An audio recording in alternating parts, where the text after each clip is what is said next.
What's up again there, guys? Brian here, day 3 Topics Gamer here to give you another episode of my weekly Q&A titled The People's Questions, where I answer a series of questions that have been sent to me over the past week. We actually didn't get too many questions in the comment section of the last video, and for this particular episode, I really could only come up with 3 questions, with really only the last one, I think, taking the most amount of detail for me to explain its answer in detail. So, like always, if you do happen to enjoy this episode of my weekly Q&A, please do not forget to like, share, and subscribe. Keep track of me and all my future videos that I'll be uploading for the rest of the month. And starting off with the first question, coming from Brady Burke, and you want to know, what is my dream car?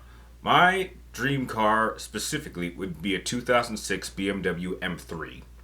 Now, the reason why it is that particular model is because that is the exact same model that is the primary car for my favorite racing video game of all time, which is Need for Speed Most Wanted.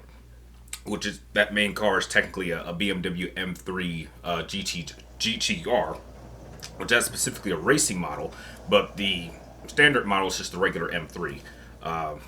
They've made upgrades on it ever since, but specifically just design-wise, I want the 2006 model. And the first thing I would do is definitely customize it, both visually from the outside, to make it look exactly like that car from Need for Speed Most Wanted. But I think I would add a few things on the inside. I might add some interior lighting. I think I might have to install a screen and then add some sort of... I'd have to have some work done inside, so like at least the car could actually like have a rear view camera, because that's very helpful for me when I drive. Definitely would tint out the windows. I would probably add a holographic display for the speed meter. I would add that. So I would add just a few little things like that. Might probably would add a spoiler. So pretty much I would just want to make a near perfect copy of that same car, just adding a few of my own personal adjustments to it. And with a car like that, I would feel all giddy just driving it every time I sat in it. So yeah, that's my ultimate dream car. The next question, which is also kind of a short one, comes from Shadow Decis Gaming, and you want to know, how much can I bench press? Well, let's see. On a good day, I think the most I could bench press now is like 145 or 155 on a good day. I know that by the time I graduated high school, I actually had weight training when I was a senior. I could easily bench like 135, but you know that's pretty standard. I tend to work more on legs, so or my back. So like squats, I think the highest I ever went was like 315. Leg presses, dude, my legs are even way stronger now than they ever were back then.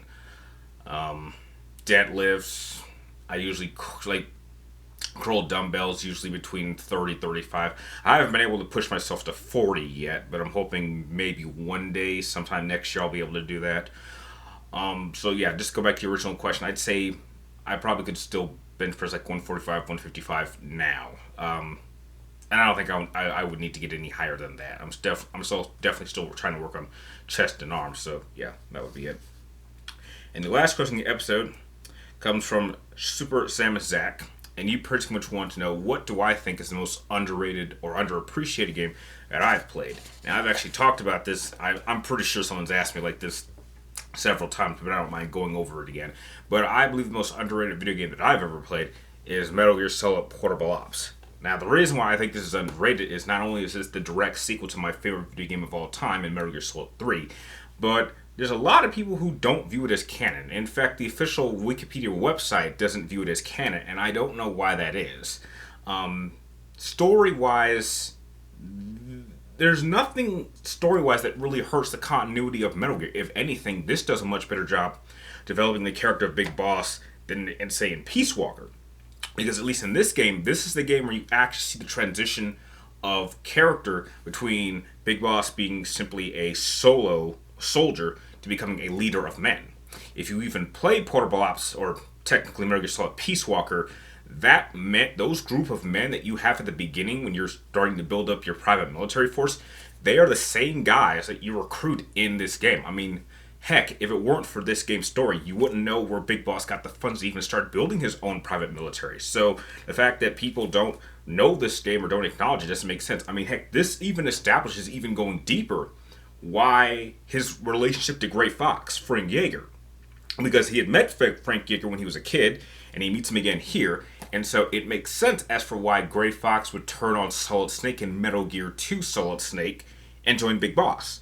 Because even though Frank Yeager and Solid Snake were friends, Frank Yeager had a stronger loyalty to Big Boss. He just didn't know that that's who had kidnapped him in the first game. He just been kidnapped, but he didn't know that was Big Boss. Had he known that, he would have probably joined him then, which is why he would eventually join him in the follow-up to that game. There's just so much about this game, and heck, this one chronologically also has the very first Metal Gear in the series, Metal Gear Rex, or no, I think it's Metal Gear Zeta, I believe, where it's like Raxa or something, like it's Raxa. But yeah, it technically chronologically has the very first Metal Gear weapon that was ever created. And also, this is also the game that tells that where Big Boss kind of finds out about what Zero plans to do in creating the Leslie Von TV project. This is how he finds out. I mean, how would he know that Zero took his DNA and made a bunch of clones of him? How could he have known that if there was no information? He doesn't. He gets the information about that in here. So there's just so much about this game's story that is just too incredible. It is without question one of the stronger story-driven Metal Gear Solid games. Gameplay-wise, it is a little bit lacking, which they would definitely improve gameplay-wise. And Peace Walker, I think Peace Walker, I would say this is like the prototype, that sort of gameplay style, and it would be improved in Peace Walker. But if you're talking about just purely story-driven, there's no question that this is a much stronger story than Peace Walker, and Peace Walker is canon. Heck, this is a much stronger story than in Phantom Pain, which I don't acknowledge it as being a true entry, but that's near here or say. But yeah, that's why I think it's underrated. It would be my dude, this game is so underrated. I've been thinking about doing a video going into detail as to why this should be known as canon. And it would be my greatest wish if Konami would officially make this canon. So yeah, that's why I think this game is underrated. And that about does it for this episode of The People's Questions. If you guys have any more questions you'd like me to answer in next week's episode, be sure to type them in the comments down below. But make sure you get them into me roughly before next Wednesday, before I start filming the next episode. And like always, thank you guys for watching. You're awesome, and I will see you all next time.